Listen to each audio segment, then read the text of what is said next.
શું તમે પણ ડ્રાયફ્રૂટ ખાવાના શોખીન છો? તો આ વિડીયો ખાસ તમારા માટે છે. આજના વિડીયોમાં આપણે કાજુ, બદામ અને અખરોટ ખાવાના આયુર્વેદિક ફાયદા વિશે જોઈશું. સૌથી પહેલા નંબરે છે બદામ. બદામ ખાવાના ફાયદા વિશે આચાર્ય કહે છે કે બદામઃ વૃષ્યઃ બલ્યઃ મેધ્યઃ સ્નિગ્ધઃ શુક્રવર્ધનઃ. બદામ બલ્ય એટલે કે શરીરમાં બળને વધારે છે. તે મેધ્ય એટલે કે યાદશક્તિ વધારવા માટે ઉપયોગી છે. સાથે તે વૃષ્ય છે એટલે કે શરીરમાં વાજીકરણ શક્તિ વધારે છે. આ બધા ફાયદા મેળવવા માટે 3 થી 4 બદામને રાત્રે પાણીમાં પલાળી સવારે તેના ફોતરા ઉતારી તેનો ઉપયોગ કરવો જોઈએ. બીજા નંબરે છે કાજુ.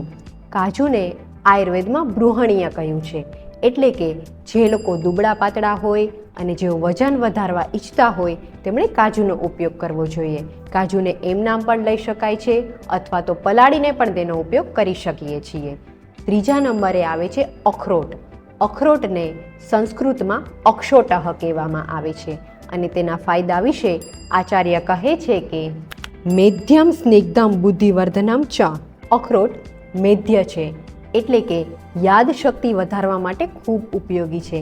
સાથે જ અખરોટનો આકાર પણ આપણા મગજ જેવો છે અને એટલે જ અખરોટને બેસ્ટ બ્રેન ટોનિક કહેવામાં આવે છે. તે સ્નાયુઓ અને ત્વચા માટે પણ ખૂબ ઉપયોગી છે. માટે જે પ્રકારના ફાયદા લેવા ઈચ્છતા હોય તે ડ્રાયફ્રૂટનું સેવન તમારી પાચન શક્તિ મુજબ કરી શકો છો.